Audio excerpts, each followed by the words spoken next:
Hello everyone, welcome to academy for CSE. Friends, आज हम लोग करेंट अफेयर्स की एक प्रैक्टिस सेट को डिस्कस करेंगे। यह जो हमारा प्रैक्टिस सेट होगा वह एडिटोरिया की अर्धवार्षिकी मैगजीन जनवरी 2023 से जून 2023 की प्रथम सेट है करेंट अफेयर्स का। तो आइए अब हम लोग इस प्रश्न को डिस्कस करते हैं। आज का पहला प्रश्न है, भारत के पहले अंतर्राष्ट्रीय क्रूज पोत के संदर्भ में निम्नलिखित कथनों पर विचार कीजिए। देखिए, इसमें 3 ऑप्शन दिया हुआ है, तो इस प्रश्न का आंसर हो जाएगा ऑप्शन नंबर डी, अर्थात 1, 2 और 3। इसका मतलब हुआ 1, 2 और 3 तीनों सही है। देखिए, पहला नंबर जो स्टेटमेंट है वह है MV इम्प्रेस भारत का पहला अंतर्राष्ट्रीय क्रूज पोत है, बिल्कुल सही है। दूसरा है, इसे 5 जून 2023 को चेन्नई से श्रीलंका के लिए रवाना किया गया, यह भी सही है। और तीसरा है, जहाज रानी मंत्री सर्बानंद सोनोवाल ने पहले अंतर्राष्ट्रीय क्रूज पोत को हरी झंडी दिखाई, बिल्कुल सही है। तो इस कारण इस प्रश्न का आंसर हो जाएगा ऑप्शन नंबर डी।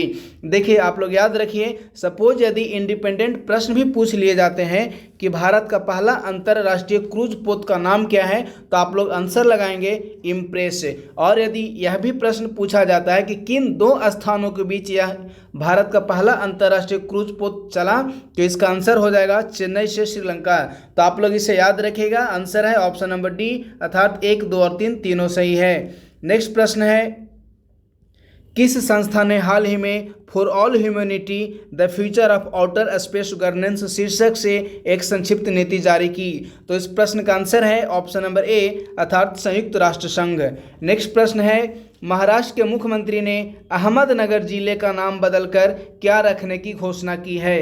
तो देखिए, अभी महाराष्ट्र में पिछले कुछ दिनों में प्रमुख शहरों का नाम परिवर्तन किया गया है। तो यदि हम लोग अहमदनगर जिले के नाम परिवर्तन कर नए नाम की बात करें, तो इसका आंसर हो जाएगा ऑप्शन नंबर बी, अर्थात अहमदनगर जिले का नाम बदलकर अहिल्या देवी नगर कर दिया गया है। इसी प्रकार से यदि औरंगाबाद शहर का नाम परिवर्तन करके नया नाम की बात करें, तो औरंगाबाद का नाम परिवर्तित करके कर दिया गया है छत्रपति संभाजी नगर, छत्रपति संभाजी नगर। और उस्मानाबाद का नाम परिवर्तित करके, उस्मानाबाद महाराष्ट्र का ही एक शहर है, तो उस्मानाबाद का नाम परिवर्तित करके कर दिया गया है धाराशिव। तो आप लोग इसे भी याद रखिएगा, पिछले कुछ दिनों में महाराष्ट्र में कई प्रमुख शहरों का नाम परिवर्तित किया गया है। तो अहमदनगर का नाम परिवर्तित करके कर दिया गया है अहिल्या देवी नगर, औरंगाबाद का नाम परिवर्तित कर दिया गया है छत्रपति संभाजी नगर, और उस्मानाबाद का नाम परिवर्तित कर धाराशिव कर दिया गया है। आइए अब हम लोग नेक्स्ट प्रश्न को डिस्कस करते हैं।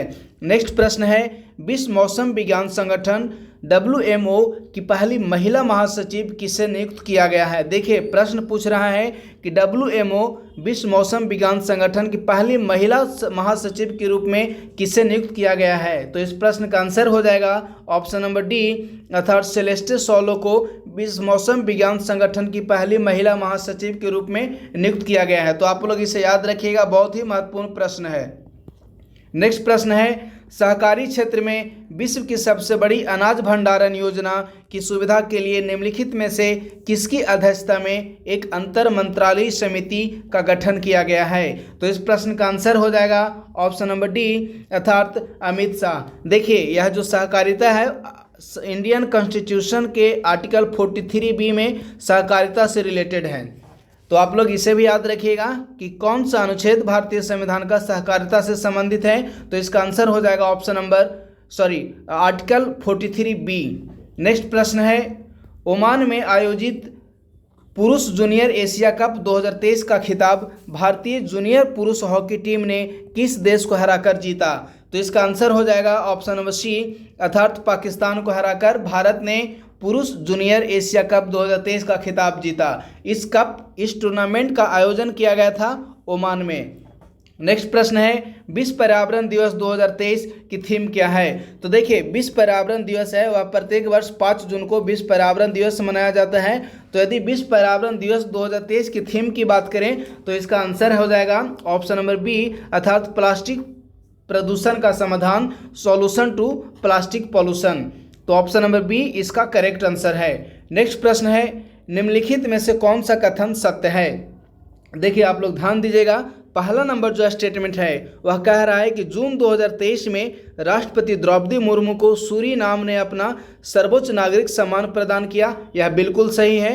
दूसरा नंबर स्टेटमेंट है कि मई 2023 में प्रधानमंत्री नरेंद्र मोदी को फिजी ने अपना सर्वोच्च नागरिक सम्मान प्रदान किया।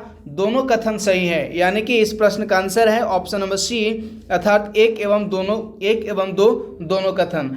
एक बात और आप लोग यहाँ याद रखिएगा कि हाल ही में मिस्र ने भारतीय प्रधानमंत्री माननीय नरेंद्र मोदी को ऑर्डर ऑफ नाइल अवार्ड से सम्मानित किया है, तो आप लोग इसे भी जरूर याद रखिएगा। ऑर्डर ऑफ नाइल अवार्ड से हाल ही में मिस्र ने भारतीय प्रधानमंत्री को सम्मानित किया है, जो कि मिस्र का सर्वोच्च सम्मान है। नेक्स्ट प्रश्न का अब हम लोग डिस्कस करते हैं। तो नेक्स्ट प्रश्न है नेशनल इंस्टीट्यूशनल रैंकिंग फ्रेमवर्क, जिसे संक्षिप्त में NIRF कहते हैं, रैंकिंग 2023 के संदर्भ में निम्नलिखित कथनों पर विचार कीजिए। देखिए, इस प्रश्न के अनुसार हमें सेलेक्ट करना है कि निम्न में से कौन सा कथन सही है। तो पहला हम लोग स्टेटमेंट को देखते हैं। तो पहला स्टेटमेंट है भारतीय प्रौद्योगिकी संस्थान IIT मद्रास को समग्र श्रेणी के तहत सर्वश्रेष्ठ शैक्षणिक संस्थान घोषित किया गया है। बिल्कुल सही है। दूसरा नंबर है IISc बेंगलुरु देश के शीर्ष 10 विश्वविद्यालयों की श्रेणी में प्रथम स्थान पर है। बिल्कुल सही है, यानी कि इस प्रश्न का आंसर हो जाएगा ऑप्शन नंबर सी, अर्थात 1 एवं 2 दोनों कथन सही है।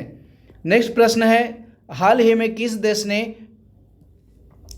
फतह नामक अपनी पहली स्वदेशी हाइपरसोनिक मिसाइल का अनावरण किया है। तो इस प्रश्न का आंसर हो जाएगा ऑप्शन नंबर बी, अर्थात हाल ही में ईरान ने फतह नामक अपनी पहली स्वदेशी हाइपरसोनिक मिसाइल का परीक्षण किया है।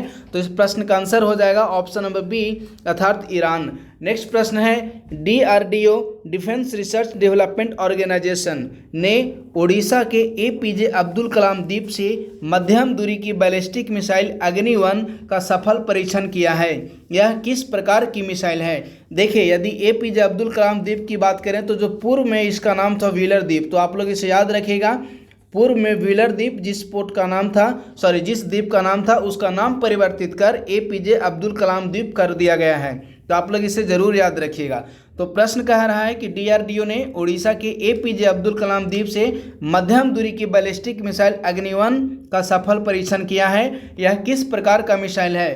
तो इस प्रश्न का आंसर है ऑप्शन नंबर डी, अर्थात सतह से सतह। जो अग्नि श्रेणी की मिसाइल है वह सतह से सतह मार करती है, तो इस प्रश्न का आंसर हो जाएगा ऑप्शन नंबर डी, अर्थात सतह से सतह। नेक्स्ट प्रश्न है हाल ही में भारत के प्रधानमंत्री नरेंद्र मोदी एवं किस देश के प्रधानमंत्री ने संयुक्त रूप से मोतिहारी अमलेखगंज तेल पाइपलाइन के फेज 2 अर्थात श्रेणी 2 का शिलान्यास किया है? तो इस प्रश्न का आंसर हो जाएगा ऑप्शन नंबर ए, अर्थात नेपाल।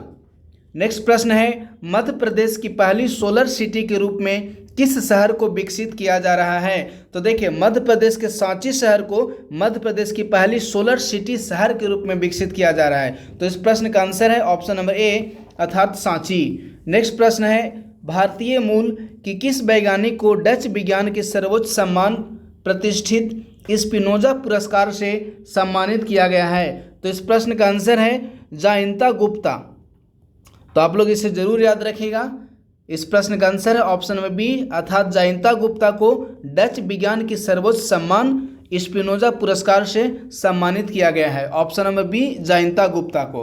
नेक्स्ट प्रश्न है एक्सपोसैट एक्सरे पोलिरीमीटर सैटेलाइट भारत का पहला पोलिरीमेट्री मिशन है। इसे किस संस्था द्वारा बनाया जा रहा है या इसे किस संस्था द्वारा निर्मित किया जा रहा है? तो इस प्रश्न का आंसर हो जाएगा ISRO plus Raman research institute. दोनों संस्थान मिलकर पोलिरीमेट्री मिशन पर कार्य कर रही हैं। तो इस प्रश्न का आंसर है इसरो एवं रमन रिसर्च इंस्टीट्यूट दोनों, अर्थात ऑप्शन नंबर सी, अर्थात ए एवं बी दोनों। देखिए, एक बार फिर से इसे क्लैरिफाई कर दूं कि भारत के पहले पोलिरीमेट्री मिशन का निर्माण इसरो एवं रमन रिसर्च इंस्टीट्यूट दोनों संस्थानों द्वारा मिलकर किया जा रहा है, अर्थात इस प्रश्न का आंसर हो जाएगा ऑप्शन नंबर सी, ए एवं बी दोनों। चलिए नेक्स्ट प्रश्न को देखते हैं। नेक्स्ट प्रश्न है किस देश में प्रकृति के संरक्षण के लिए IUCN विश्व संरक्षण कांग्रेस 2025 का आयोजन किया गया? तो इस प्रश्न का आंसर है ऑप्शन नंबर ए, अर्थात संयुक्त अरब अमीरात में IUCN विश्व संरक्षण कांग्रेस 2025 का आयोजन किया गया। यदि IUCN की पूरा नाम की बात करें तो इसका फुल फॉर्म हो जाता है international union for conservation of nature. International union for conservation of nature IUCN विश्व संरक्षण कांग्रेस 2025 का आयोजन संयुक्त अरब अमीरात में किया गया है। तो आप लोग इसे जरूर याद रखिएगा। अब हम लोग नेक्स्ट प्रश्न की ओर मूव करते हैं। तो नेक्स्ट प्रश्न 17वां नंबर प्रश्न है, किन दो देशों के बीच उद्योग और उद्योग संघों की पहली गोलमेज संयुक्त बैठक 8 जून 2023 ईस्वी को नई दिल्ली में आयोजित हुई? तो इस प्रश्न का आंसर है ऑप्शन नंबर ए, अर्थात भारत और न्यूजीलैंड के मध्य। देखिए, इस प्रश्न से एक प्रश्न और निकल सकता है कि हाल ही में भारत और न्यूजीलैंड के मध्य उद्योग और उद्योग संघों की पहली गोलमेज संयुक्त बैठक का आयोजन भारत के किस शहर में किया गया? यदि प्रश्न पूछता है कि किस शहर में किया गया, तो आप लोग लगाएंगे आंसर नई दिल्ली में किया गया। और यदि प्रश्न आता है कि किन दो देशों के मध्य किया गया, तो आप लोग लगाएंगे भारत और न्यूजीलैंड के मध्य। चलिए अब हम लोग नेक्स्ट प्रश्न को डिस्कस करते हैं। तो नेक्स्ट प्रश्न है, फ्रेंच ओपन 2023 में पुरुष एकल का खिताब किसने जीता? देखिए, आप लोग इसे जरूर याद रखेगा, यह 69वें BPSC के लिए बहुत ही महत्वपूर्ण प्रश्न है। फ्रेंच ओपन 2023 में पुरुष एकल का खिताब किसने जीता? तो इस प्रश्न का आंसर है ऑप्शन नंबर बी, अर्थात नोवाक जोकोविच फ्रेंच ओपन 2023 में पुरुष एकल का खिताब जीते हैं। तो ऑप्शन नंबर बी इसका करेक्ट आंसर है। नेक्स्ट प्रश्न है, हाल ही में संपन्न हुए IPL 2023 के संबंध में निम्न में से कौन सा कथन असत्य है? देखिए ध्यान दीजिए, यह प्रश्न पूछ रहा है कि कौन सा कथन असत्य है, अर्थात गलत कथन के बारे में आप पूछ रहा है। चलिए इसका हम लोग आंसर देखते हैं, ऑप्शन नंबर डी, अर्थात पहला नंबर जो है कि यह खिताब चेन्नई सुपर किंग्स ने गुजरात टाइटंस को हराकर अपने नाम किया, यह बिल्कुल सही है। दूसरा नंबर है, चेन्नई सुपर किंग्स की टीम 5वीं बार चैंपियन बनी है, यह भी बिल्कुल सही है। तीसरा है, फाइनल मुकाबला गुजरात के नरेंद्र मोदी स्टेडियम में खेला गया, बिल्कुल सही है। यदि नरेंद्र मोदी स्टेडियम की बात करें तो यह विश्व का सबसे बड़ा स्टेडियम है, गुजरात स्थित नरेंद्र मोदी स्टेडियम। तो आप लोग इसे भी याद रखिएगा। सपोज यदि प्रश्न पूछ लिए जाते हैं कि विश्व का सबसे बड़ा स्टेडियम कौन सा है, तो इसका आंसर होगा नरेंद्र मोदी स्टेडियम। चलिए, तो इस प्रश्न का आंसर है उपयुक्त में से कोई नहीं, अर्थात इसका मतलब है ए, बी और सी तीनों कथन सही हैं। नेक्स्ट प्रश्न है, मिशेल बैटिस पुरस्कार 2023 से संबंधित निम्नलिखित कथनों पर विचार करिए। ऑप्शन नंबर 1 में है, जगदीश बाकर ने 2023 का मिशेल बैटिस अवार्ड जीता है। दूसरा है, यह पुरस्कार यूनेस्को द्वारा प्रदान किया जाता है। अब हम लोग प्रश्न देखते हैं। तो प्रश्न पूछ रहा है कि ऊपर दिए गए कथनों में से कौन सा कथन सही है। तो यदि पहला नंबर स्टेटमेंट की बात करें, जगदीश बाकर ने 2023 का मिशेल बैटिस अवार्ड जीता है, बिल्कुल सही है। दूसरा है कि यह पुरस्कार यूनेस्को द्वारा दिया जाता है, यह भी सही है। यानी कि इस प्रश्न का आंसर हो जाएगा ऑप्शन नंबर सी, अर्थात 1 एवं 2 दोनों। चलिए नेक्स्ट प्रश्न की ओर मूव करते हैं। तो नेक्स्ट प्रश्न है, अरब सागर में आए तूफान को किस देश ने बिपरजॉय चक्रवात का नाम रखा है? तो इस प्रश्न का आंसर हो जाएगा ऑप्शन नंबर डी, अर्थात बांग्लादेश ने हाल ही में अरब सागर में आए तूफान बिपरजॉय नाम रखा है। तो इस प्रश्न का आंसर हो जाएगा ऑप्शन नंबर डी, अर्थात बांग्लादेश। नेक्स्ट प्रश्न है, 5वें राज्य खाद्य सुरक्षा सूचकांक के संदर्भ में निम्नलिखित कथनों पर विचार करिए। पहला है कि यह सूचकांक भारतीय खाद्य सुरक्षा और मानक प्राधिकरण द्वारा जारी किया गया है। दूसरा, बड़े राज्यों में केरल को पहला स्थान प्राप्त हुआ है। और तीसरा कह रहा है कि छोटे राज्यों में गोवा प्रथम स्थान पर रहा। अब प्रश्न को देखते हैं। तो प्रश्न कह रहा है कि ऊपर दिए गए कथनों में से कौन सा कथन सही है। तो अब हम लोग स्टेटमेंट फर्स्ट को देखें, यानी कि 1 नंबर स्टेटमेंट। तो यह सूचकांक भारतीय खाद्य सुरक्षा और मानक प्राधिकरण द्वारा जारी किया गया है, बिल्कुल सही है। दूसरा कि बड़े राज्यों में केरल का पहला स्थान प्राप्त हुआ है, यह भी सही है। तीसरा कि छोटे राज्यों में गोवा को प्रथम स्थान प्राप्त हुआ है, यह भी सही है। यानी कि इस प्रश्न का आंसर हो जाएगा ऑप्शन नंबर बी, अर्थात उपयुक्त तीनों स्टेटमेंट सही है। चलिए नेक्स्ट प्रश्न है, खेलो इंडिया यूनिवर्सिटी गेम्स 2023 के संबंध में कौन सा कथन सत्य है। देखिए यह प्रश्न पूछ रहा है सत्य, यानी कि निम्न में से कौन सा कथन सही है। पहला नंबर स्टेटमेंट हम लोग देखते हैं, इसका आयोजन मध्य प्रदेश में किया गया। दूसरा है कि पंजाब यूनिवर्सिटी ने खेलो इंडिया यूनिवर्सिटी गेम 2023 में पदक तालिका में शीर्ष स्थान प्राप्त किया। और तीसरा है कि खेलो इंडिया यूनिवर्सिटी गेम 2023 के शुभंकर का नाम जीतू अर्थात बारहसिंघा रखा गया है। तो इस प्रश्न का आंसर हो जाएगा ऑप्शन नंबर बी, अर्थात स्टेटमेंट नंबर दूसरा और तीसरा सही है कि पंजाब यूनिवर्सिटी ने खेलो इंडिया यूनिवर्सिटी गेम्स में सर्वाधिक पदक प्राप्त किया, और दूसरा कि इसका शुभंकर जीतू बारहसिंघा था। तो स्टेटमेंट नंबर बी यानी कि 2 एवं 3 सही है। चलिए नेक्स्ट प्रश्न है कि भारत, फ्रांस और संयुक्त अरब अमीरात ने अपना पहला त्रिपक्षीय समुद्री अभ्यास कहाँ सफलतापूर्वक संपन्न किया है। तो इस प्रश्न का आंसर है ओमान की खाड़ी में। हाल ही में भारत, फ्रांस एवं संयुक्त अरब अमीरात ने ओमान की खाड़ी में अपना पहला त्रिपक्षीय समुद्री अभ्यास ओमान की खाड़ी में संपन्न किए हैं। तो आप लोग इसे जरूर याद रखिएगा, ओमान की खाड़ी में हाल ही में भारत, फ्रांस और संयुक्त अरब अमीरात ने अपना पहला त्रिपक्षीय समुद्री अभ्यास संपन्न किए हैं। तो इस प्रश्न का आंसर है ओमान की खाड़ी। चलिए नेक्स्ट प्रश्न की ओर मूव करते हैं हम लोग। तो नेक्स्ट प्रश्न है, AI यानी कि आर्टिफिशियल इंटेलिजेंस पर विश्व के पहले शिखर सम्मेलन का आयोजन किस देश द्वारा किया गया। तो देखिए हाल ही में ब्रिटेन द्वारा आर्टिफिशियल इंटेलिजेंस, जिसे कि हिंदी में कृत्रिम बुद्धिमत्ता कहते हैं, पर विश्व के पहले शिखर सम्मेलन का आयोजन कराया गया। तो इस प्रश्न का आंसर है ऑप्शन नंबर डी, अर्थात ब्रिटेन। नेक्स्ट प्रश्न है, ECA international cost of living ranking 2023 के अनुसार दुनिया का सबसे महंगा शहर कौन सा है। तो इस प्रश्न का आंसर है ऑप्शन नंबर डी, अर्थात दुनिया का सबसे महंगा शहर न्यूयॉर्क है। चलिए नेक्स्ट प्रश्न की ओर मूव करें। तो नेक्स्ट प्रश्न है, ISSF जूनियर विश्व कप 2023 के संबंध में कौन सा कथन सत्य है। ए, इसका आयोजन जर्मनी में किया गया, बिल्कुल सही। दूसरा कि भारत 15 पदक जिसमें 6 स्वर्ण, 6 रजत और 3 कांस्य के साथ पदक तालिका में शीर्ष स्थान पर रहा, यह भी सही है, यानी कि ऑप्शन नंबर सी, ए एवं बी दोनों कथन सही है।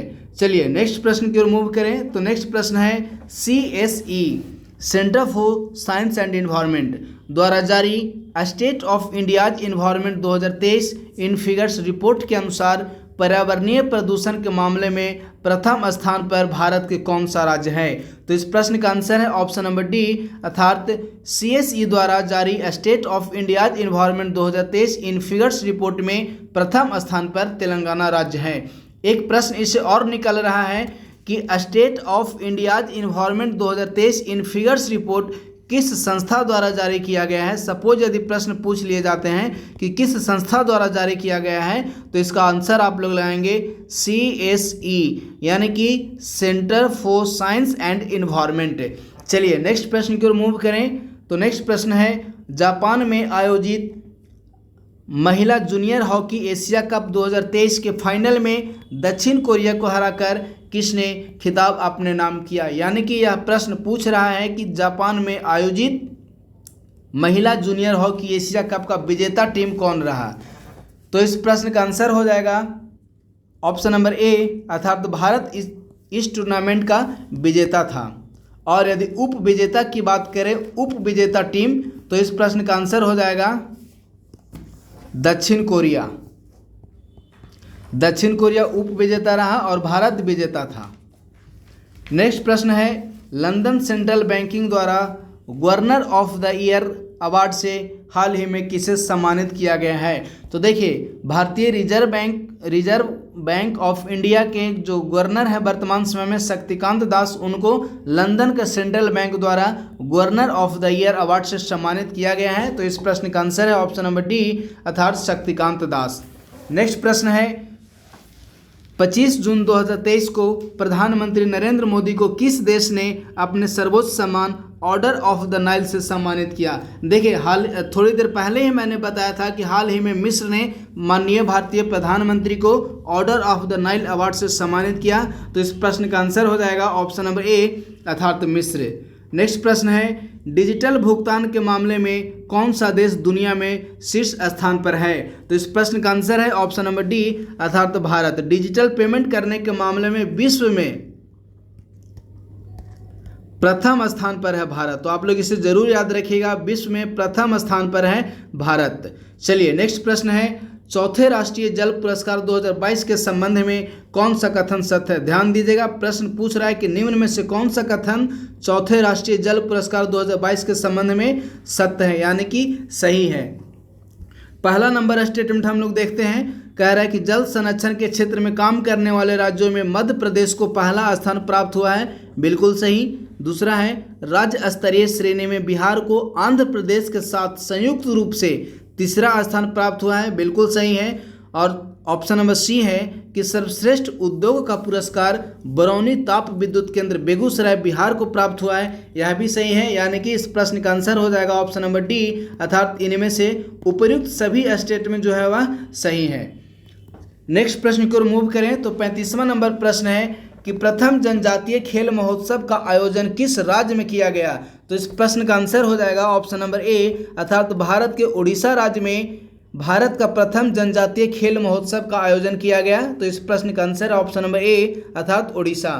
नेक्स्ट प्रश्न है, हाल ही में किसे पूर्वोत्तर सीमा रेलवे या पूर्वोत्तर सीमांत का पहला ईट राइट स्टेशन का दर्जा प्राप्त हुआ है? तो इस प्रश्न का आंसर है गुवाहाटी रेलवे स्टेशन, यानी कि गुवाहाटी रेलवे स्टेशन को पूर्वोत्तर भारत या पूर्वोत्तर सीमांत का पहला ईट राइट स्टेशन का दर्जा प्राप्त हुआ है।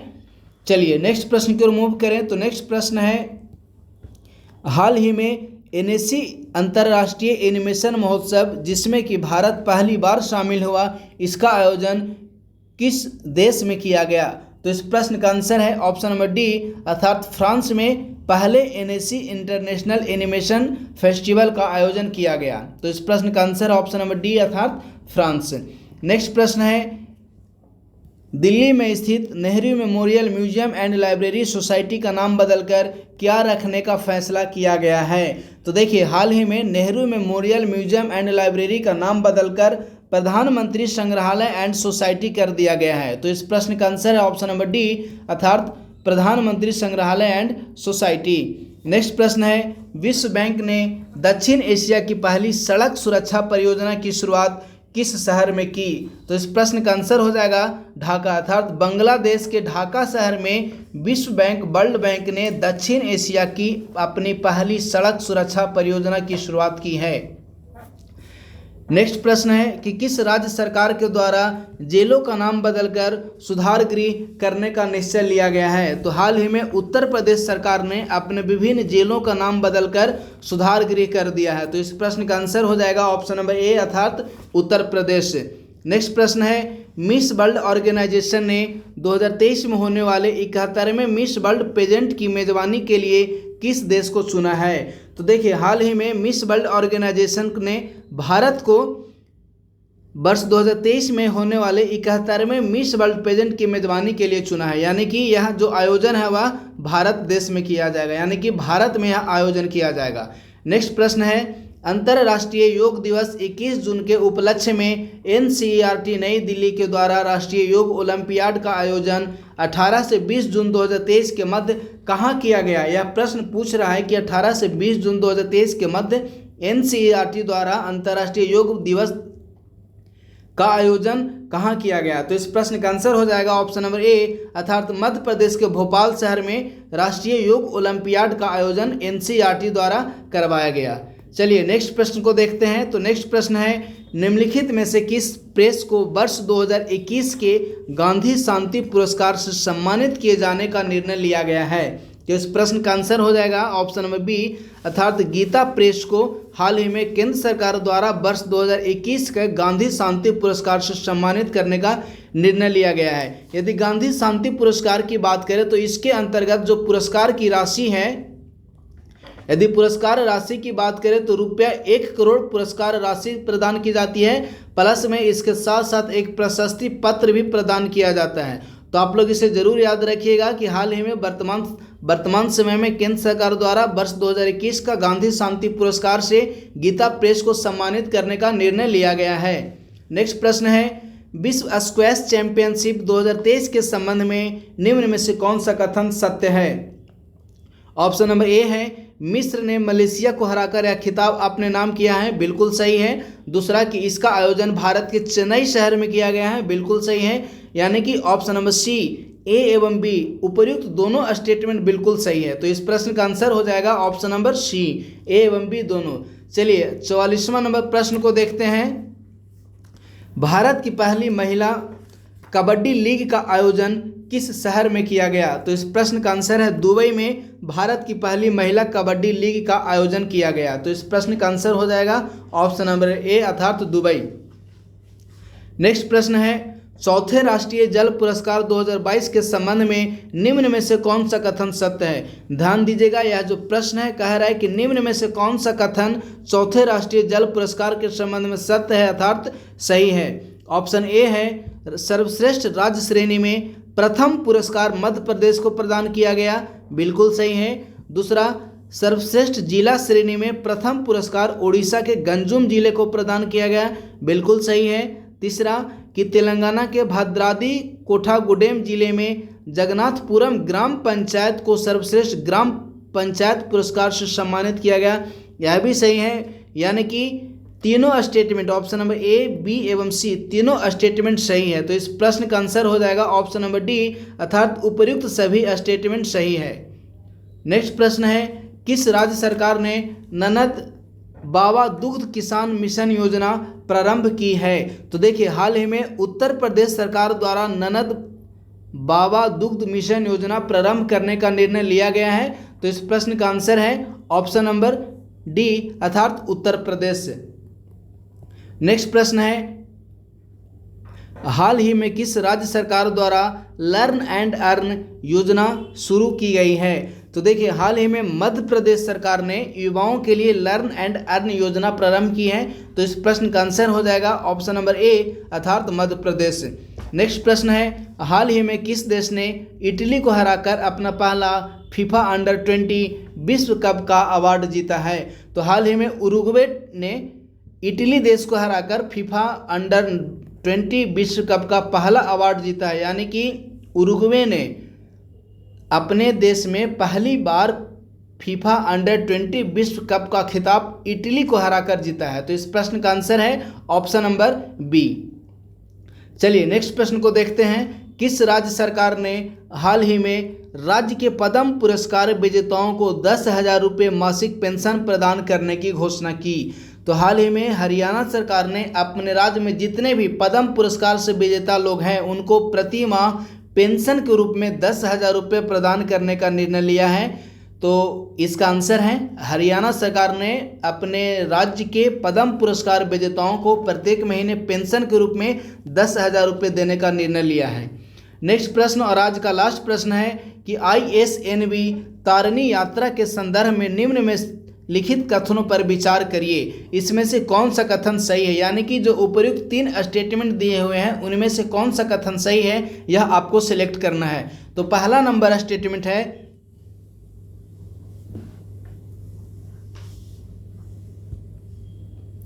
कि यह 188 दिनों के बाद 17,000 NM समुद्री मील ट्रांस समुद्र अंतर महाद्वीपीय यात्रा सफलतापूर्वक पूरा करने के बाद भारत लौटा। दूसरा नंबर है कि इसमें 2 महिला अधिकारियों सहित 6 सदस्यीय क्रू दल शामिल थे। और तीसरा है कि इसका 23 मई 2023 को गोवा बंदरगाह पर स्वागत किया गया। तो देखिए पहला नंबर स्टेटमेंट किया है 188 दिनों के बाद 17,000 NM यानी कि नॉटिकल मील ट्रांस समुद्र अंतर महाद्वीपीय यात्रा सफलतापूर्वक पूरा करने के बाद भारत लौटा, बिल्कुल सही है। दूसरा कि इसमें 2 महिला अधिकारियों से टोटल 6 सदस्यीय क्रू दल शामिल थे, यह भी सही है। तीसरा कि इसका 23 मई 2023 को गोवा बंदरगाह पर स्वागत किया गया, यह भी सही है। यानी कि इस प्रश्न का आंसर हो जाएगा ऑप्शन नंबर डी अर्थात 1, 2 और 3 तीनों सही है। तो इस प्रकार से फ्रेंड्स आज का यह सेशन समाप्त हुआ। धन्यवाद।